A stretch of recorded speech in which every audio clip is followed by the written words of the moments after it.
नमस्ते विद्यार्थी मित्रांनो, इयत्ता 9वीच्या गणित भाग 1च्या अभ्यासात आपल्या सर्वांचं हार्दिक स्वागत आहे. आपण पाहतोय वास्तव संख्या यामध्ये सराव संच 2.3. यामधील पहिला प्रश्न आहे करणींच्या कोटी सांगा. आता पहिला प्रश्न 3 वर्गमुळात 7. आता या करणीची कोटी आपल्याला सांगायची. करणीची कोटी म्हणजे काय, तर या ठिकाणी असलेली जी संख्या आहे 7, या 7 या करणीस्थ संख्येची कोटी आपल्याला सांगायची आहे. तर लिहूया आपण कोटी किती आहे ते. करणीस्थ संख्या आणि करणीस्थ संख्याचे हे जे या ठिकाणी करणी आहे, या करणीच्या आतमध्ये 3 आहे.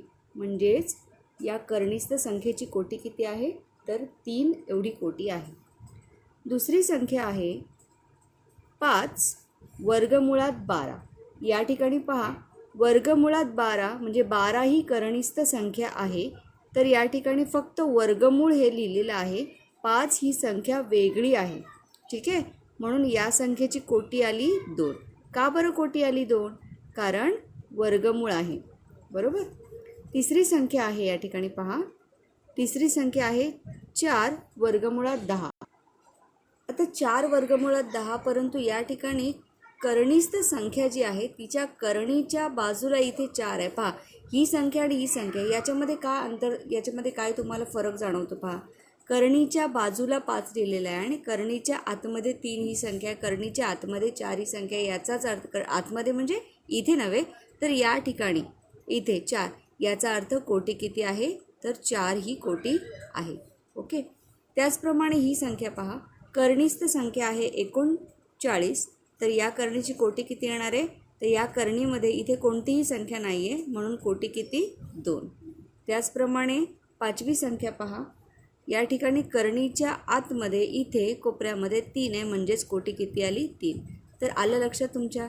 जर फक्त करणी असेल तर कोटी किती असणार आहे, तर 2 ही कोटी असणार आहे. आणि ह्या करणीच्या आतमध्ये इथे जी संख्या लिहिली ती या करणीची कोटी असणार आहे. जर करणीस्थ संख्येच्या या ठिकाणी 5 लिहिलं तर कोटी किती येणार आहे, 5 अशी कोटी येणार आहे. पुढचा प्रश्न पाहूया आपण. पुढचा प्रश्न असा आहे की पुढीलपैकी कोणत्या संख्या करणी आहेत ते सांगा. आता करणी आहे ते कसं ओळखायचं, तर दिलेली संख्या पाहायची. दिलेल्या संख्येचं या ठिकाणी करणीमध्ये जो अंक लिहिलेला आहे, जर ही संख्या करणीतून बाहेर आली म्हणजे ह्या वर्गमुळातून जर बाहेर आली तर ती संख्या करणी नाही, आणि वर्गमुळातून बाहेर आली नाही तर ती संख्या करणी आहे. पाहूया आपण.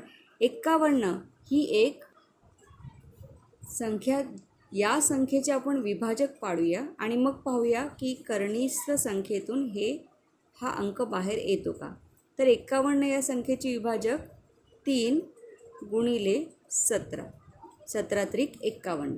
पण या ठिकाणी पहा, 3 इथे करणीच्या आतमध्ये 3 लिहिले असल्या कारणाने जर या ठिकाणी 3 वेळा आला असता तर आपण 3 ही संख्या बाहेर काढू शकलो असतो. परंतु या दोघांपैकी एकही संख्या करणीच्या बाहेर येत नाही, म्हणून 3 करणीस्थ संख्या 51 ही संख्या करणी आहे. का करणी आहे, कारण करणीमधून ही संख्या बाहेर येत नाही.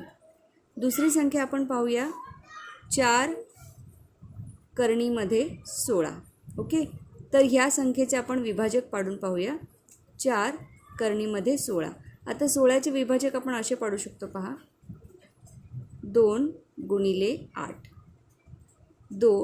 4 करणीमध्ये पुन्हा 2 गुणिले 8चे विभाजक 2 गुणिले 2 गुणिले 2.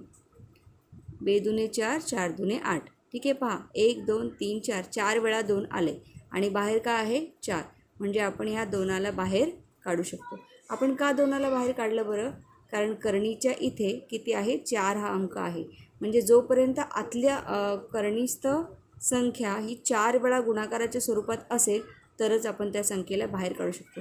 आता करणी राहिली का, तर नाही.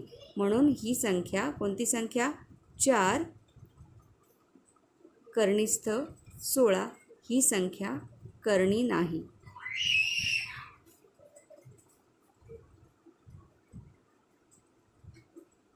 ठीक आहे. आता पुढची संख्या पहा, 5 वर्गमुळात 81 किंवा 5 करणीस्थ 81. पाहूया या संख्येचे आपल्याला अवयव पाडता येतात का. तर 81 म्हणजेच 9 गुणिले 9. ठीक आहे, 9 गुणिले 9. तर 5 करणीमध्ये 3 गुणिले 3 गुणिले ह्या 9चे आपण 2 अवयव पाडले आणि 3 गुणिले 3 या 9चे 2. आता 3 किती वेळा आला पहा. 1 2 3 4.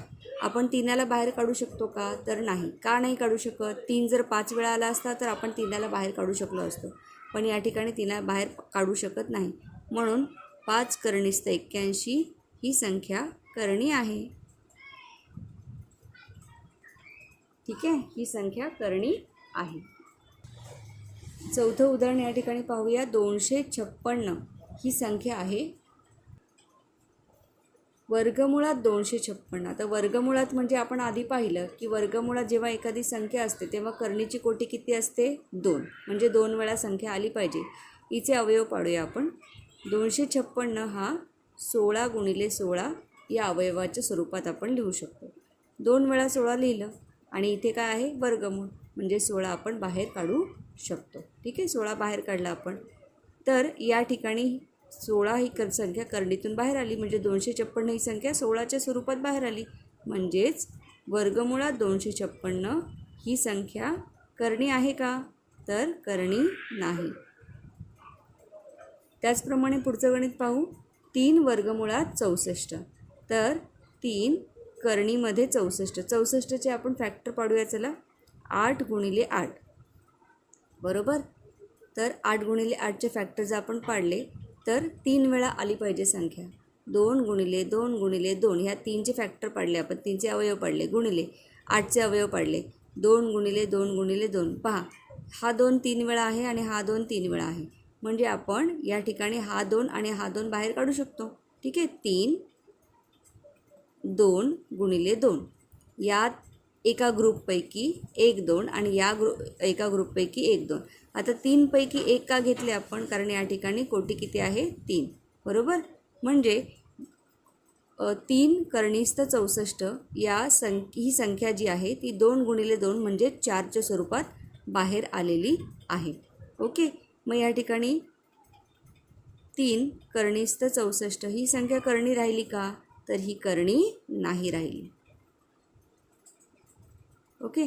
त्याचप्रमाणे पुढचं गणित आपण 6वं पाहूया. वर्गमुळात 22/7. तर 22 ही कोणतीही वर्गसंख्या नाही. त्याचप्रमाणे 7 ही सुद्धा कोणती वर्गसंख्या नाही. त्यामुळे 22/7 ही संख्या करणीच्या बाहेर येईल का. तर नाही येणार. म्हणजेच 22/7 ही करणीस्थ संख्या आहे किंवा करणी आहे असं आपण डायरेक्टली लिहू शकतो. ठीक आहे मुलांनो. 2.3 मधला तिसरा प्रश्न आहे. सजातीय व विजातीय जोड्या ओळखा. ठीक आहे. तर ही पहिली जोडी आहे. या जोडीमध्ये आपल्याला सजातीय आणि विजातीय करणी ओळखायची आहे. सजातीय आणि विजातीय करणी. आता पाहूया आपण मगाशी जसं आपण केलं त्याप्रमाणे ह्या जी करणीस्थ संख्या आहे हिचे आपण अवयव पाडून घेऊया आणि मग पाहू की सजातीय आणि विजातीय करणी आहे का. करणीस्थ संख्या कोणती आहे. तर वर्गमुळात 13. अशीच संख्या आपल्याला या ठिकाणी वर्गमुळात अशी संख्या या ठिकाणी मिळाली पाहिजे. ओके. तर पाहूया आपण वर्गमुळात 52चे आपण अवयव शोधूया. वर्गमुळात 52चे अवयव किती येतात.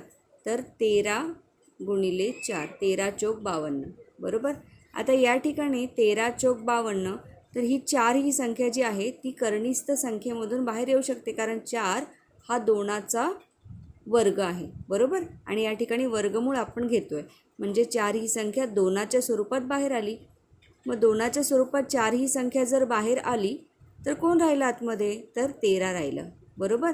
म्हणजे वर्गमुळात 52 ही संख्या वास्तविक कोणती संख्या आहे. तर 2 करणीमध्ये 13 किंवा 2 वर्गमुळात 13. मग 2 वर्गमुळात 13 ही संख्या आपण वर्गमुळात 52च्या जागी लिहिली तर काय होईल पहा. 2 वर्गमुळात 13 आणि 5 वर्गमुळात 13. पहा बरं. वर्गमुळात 13 वर्गमुळात 13 सजातीय आहे की नाही, एकसारखे दिसतात. म्हणून ही काय आहे, कोणती जोडी आहे. सजातीय जोडी आहे किंवा सजातीय करणी आहे. ठीक आहे. सजातीय करणीची ही जोडी आपल्याला सापडलेली आहे. आता आपण पाहूया दुसरं गणित आहे वर्गमुळात 68 आणि 5 वर्गमुळात 3.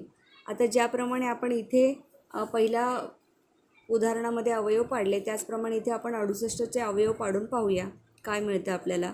वर्गमुळात 68चे अवयव. ठीक आहे, पाडूया. तर वर्गमुळात 68 17 गुणिले 4 बरोबर. 17 चोक 68. आता या ठिकाणी आपल्याला वर्गमूळ काढायचं आहे. तर 4 ही वर्गसंख्या आहे. मग 4 ही वर्गसंख्या जी आहे वर्गमुळातून बाहेर पडताना किंवा ह्या रूटमधून बाहेर पडताना कशी बाहेर पडणार आहे तर 2 स्वरूपात बाहेर पडणार आहे. मग जर 4 ही संख्या 2 या स्वरूपात बाहेर पडली तर आतमध्ये कोण राहिलं करणीमध्ये 17. म्हणजेच वर्गमुळात 68ची संख्या काय आहे नेमकी तर 2 वर्गमुळात 17. तर लिहा त्या जागी 2 वर्गमुळात 17. आणि दुसरी संख्या काय आहे तर 5 वर्गमुळात 3. आता पहा वर्गमुळातली संख्या सारखी आली का तर नाही. म्हणून ही सजातीय करणी आहे नाही. ही कोणती करणी आहे ही विजातीय करणीचं हे काय आहे उदाहरण आहे. ओके, तर समजलं तुम्हाला सजातीय आणि विजातीय कसं ओळखायचं ते. तिसरं उदाहरण पाहूया. या तिसऱ्या उदाहरणामध्ये 4 वर्गमुळात 18 आणि 7 वर्गमुळात 2 अशा 2 करणीस्थ संख्या आहेत. तर वर्गमुळात 18चा आपण अवयव पाडूया. 4 ही संख्या बाहेरच आहे. वर्गमुळात 18चे अवयव पाडताना आपण 9 दुने 18 असे अवयव पाडूया. ठीक आहे. मग आता या ठिकाणी 9 ही संख्या वर्गसंख्या आहे. मग 9 ही संख्या बाहेर पडताना कशी बाहेर पडणार आहे तर 3 गुणिले 3 बरोबर. 9 म्हणजेच 3चा वर्ग आहे. मग 9 ही संख्या जेव्हा वर्गमुळातून बाहेर येईल तेव्हा कशी बाहेर येणार आहे तर 3च्या स्वरूपात. बाहेर कोण आहे पहिल्यापासून तर 4 आहे. 4 गुणिले 3 हा आतून बाहेर आला आणि आतमध्ये कोण राहिला मग 9 बाहेर आला तर 2 बरोबर. तर ही करणी काय झाली पाहता 4 गुणिले 3 करणीमध्ये 2. मग ही संख्या झाली 4 त्रिक 12 वर्गमुळात 2. ठीक आहे. आणि दुसरी संख्या आहे 7 वर्गमुळात 2. पहा करणीमध्ये इथे वर्गमुळात 2 इथे वर्गमुळात 2. मग ही सजातीय करणी आहे की विजातीय करणी आहे तर ही सजातीय करणी आहे. ठीक आहे. त्याचप्रमाणे आपण आता चौथं गणित पाहूया. 9 वर्गमुळात 12 आणि 6 वर्गमुळात 3. वर्गमुळात 3 तसंच ठेवू आपण. 9 वर्गमुळात 12 घेऊया आणि वर्गमुळात 12चे आपण काय करूया अवयव पाडूया. 4 गुणिले 3 4 त्रिक 12. 4 ही वर्गसंख्या आहे. आता मी या ठिकाणी गोल करते केवळ तुम्हाला समजण्यासाठी. जेव्हा तुम्ही सोडवाल तेव्हा तुम्हाला गोल करायचं नाही आहे. ठीक आहे. तर 9 ही संख्या या ठिकाणी राहिली लिहायची ती लिहिते मी या ठिकाणी. 9 वर्गमुळात 4 गुणिले 3. तर 4 हा बाहेर पडणार आहे 2च्या स्वरूपात. म्हणजे 9 गुणिले 2. ठीक आहे. आणि वर्गमुळात किती राहणार आहे मग 3. हा 2 कुठून आला 4 हा 2च्या स्वरूपात बाहेर आला. मग ही संख्या काय झाली 9 दुने 18 वर्गमुळात 3. आणि दुसरी संख्या कोणती आहे 6 वर्गमुळात 3. पहा वर्गमुळात 3 वर्गमुळात 3. मग ही कोणत्या प्रकारची करणी आहे तर सजातीय करणी आहे. आता आपण 5वं गणित पाहू. 5 वर्गमुळात 22 आणि 7 वर्गमुळात 33. तर वर्गमुळात 22 आणि वर्गमुळात 33. आता 22 या संख्येचे अवयव काय पडणार आहे तर 11 दुने 22. आणि 11 आणि 2 या दोन्ही संख्या वर्गसंख्या नाहीत. त्यामुळे 22 हेच उत्तर येणार आहे. आणि 33चे सुद्धा तेच 11 गुणिले 3. म्हणून आपण वर्गमुळातील संख्या पाहू. वर्गमुळात म्हणजे काय आपण जेव्हा आपण अशा प्रकारे अवयव पाडतो ना तेव्हा वर्गसंख्या आली पाहिजे. पण 22चे फॅक्टर आपण जेव्हा पाडतो 22चे फॅक्टर काय पहा 11 गुणिले 2 राईट. त्याचप्रमाणे 33चे फॅक्टर काय तर 11 गुणिले 3 बरोबर. आता सांगा 11 आणि 2 11 आणि 3 ह्या कोणत्या वर्गसंख्या आहेत का तर नाही. म्हणून आपली संख्या आहे तशीच राहणार आहे बरोबर. म्हणून या दोन्ही संख्या सजातीय करणी नाही तर त्या कशी संख्या आहेत तर विजातीय करणी संख्या आहे. विजातीय करणी आहे. ओके. आता आपण शेवटचं म्हणजे 6वं गणित या ठिकाणी पाहतोय. 5 वर्गमुळात 5 आणि वर्गमुळात 75. 5 वर्गमुळात 5 हे तसंच ठेवूया आपण. वर्गमुळात 75 या संख्येचे अवयव पाडूया. वर्गमुळात 75 तर 25 गुणिले 5 अशा याचे 25 त्रिक 75 असे अवयव पडतात बरोबर. 25 त्रिक 75. मग 25 ही वर्गसंख्या आहे. 25 ही वर्गसंख्या 5च्या स्वरूपात बाहेर पडणार आहे. आणि मग वर्गमुळात कोण राहिला तर 3 ही संख्या राहिली. म्हणजेच वर्गमुळात 75 ही संख्या आपण कशी लिहू शकतो? 5 वर्गमुळात 3. तर 5 वर्गमुळात 5 ही आधीची संख्या आणि दुसरी संख्या किती झाली? 5 वर्गमुळात 3.